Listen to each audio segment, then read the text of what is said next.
Feeling quite victorious after a court judgment that has decided that the cessation clause argument by the DA will be set aside with costs, and now she continues to fight other battles, including the position of DA of the Mayor of Cape Town and her activities within that position. And we bring back again Professor Dirk Kotze. Professor, were you listening in on that conversation? What are your thoughts? Well, I think it is obviously a statement of victory for her. It is, in a sense, condoning what she has said all the way, and that is that she wants to have the public space in order to prove that she's innocent. To use the courts now in order to do that. And I think now the next step is trying to win back, as I said, the status as an executive mayor, not just as a ceremonial mayor. But I think in the end, the main question is to what extent the situation has reached the point where there is actually not a future for her anymore in the DA. I think there's now a major standoff between Patricia De Lille and the national leadership of the DA, and it's almost impossible to see a situation where there can be a reconciliation between them in order for her to be again back as a functional mayor. So I think the objective from her side is to expose to a large extent the process that was followed by the DA, and once she'd reached that point, then she will possibly move out of the DA. But I can't see that she's going to continue for a very long time after the end of her legal processes in order to be in the position of DA. But that will then become her decision and not that imposed by her, on her by the DA. She spoke of her personal victory, but she also spoke herself in the third person, referring to her fight against an unjust system, but also talking about the need for a justice system that recognizes where people have been previously. What was your take away from that statement? I think what we are seeing here is that she interprets it as if she's been marginalized within the DA because she is not coming from the traditional background of the DA. We all know she comes from the Independent Democrats and then joined the DA. Before that, she was a member of the PAC.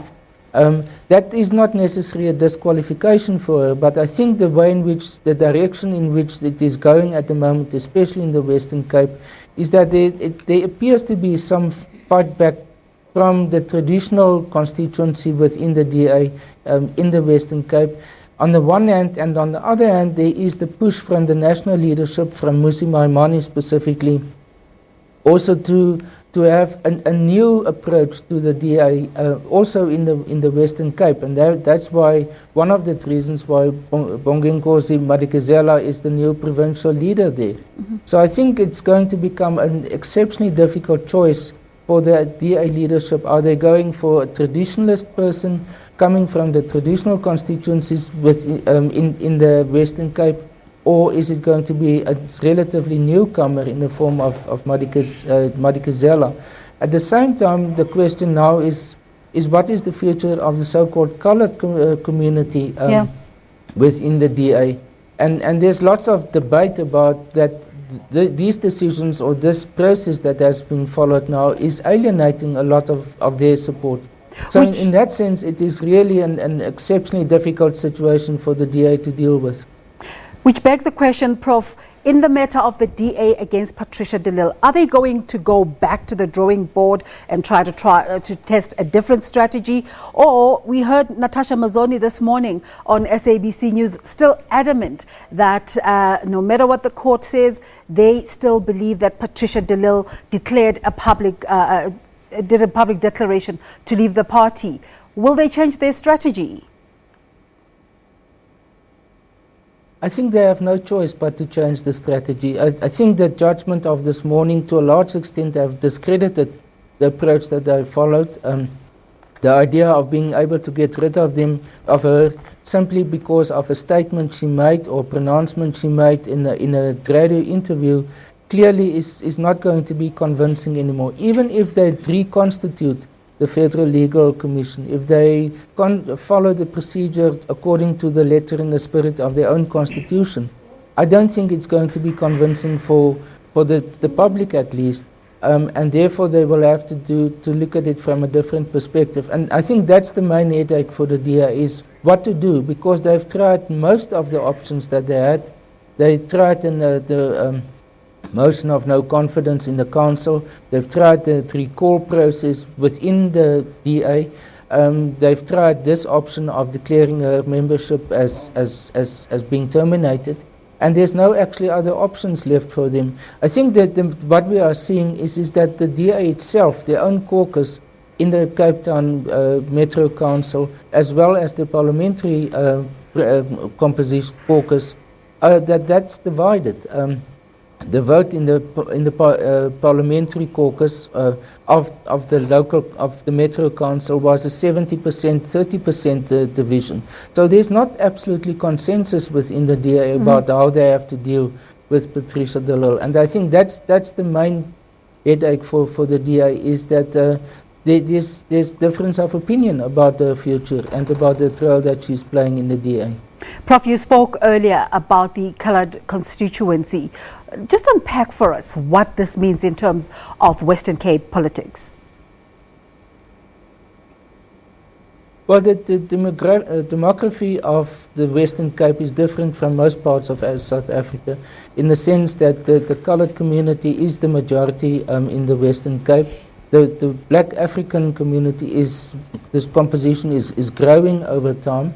And then there's the white component. And for any political party to be really successful in the Western Cape, they have to form some form of alliances between these different groups. The ANC tried it in the early parts or the middle 1990s, and in the end they failed to be able to do that.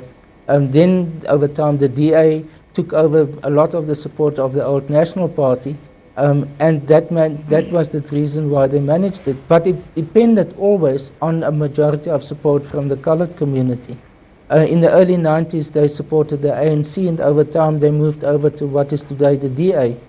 So, but if they withdraw a substantial number of their support from the DA now, then the DA is going to experience serious problems. Currently, at the provincial level, the DA is in a strong position. They have about 60% of the voting support at the last provincial conference in 2014. The ANC, which is the second biggest party, has only about 30%. So there's a huge gap between the first party and the second party. Then all the other parties are much smaller.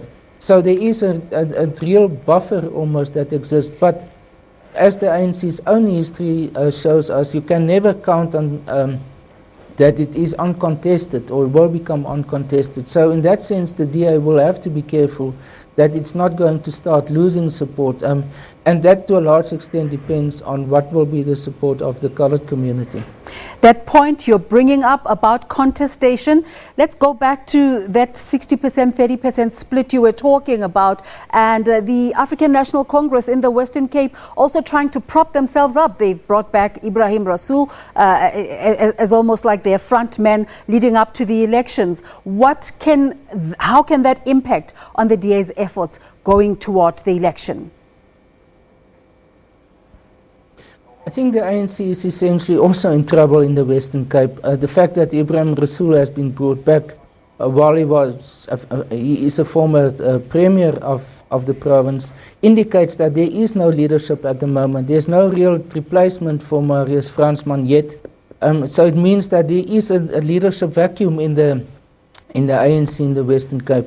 If we look at the past national conference of the ANC in December, it appeared there that the ANC in the Western Cape has become the smallest ANC province. You know, that even the Northern Cape overtook the Western Cape in terms of the numbers of members of the ANC. Prof, I'm going to ask you to hold your thoughts there. I'm going to ask you to hold your thought. We're crossing back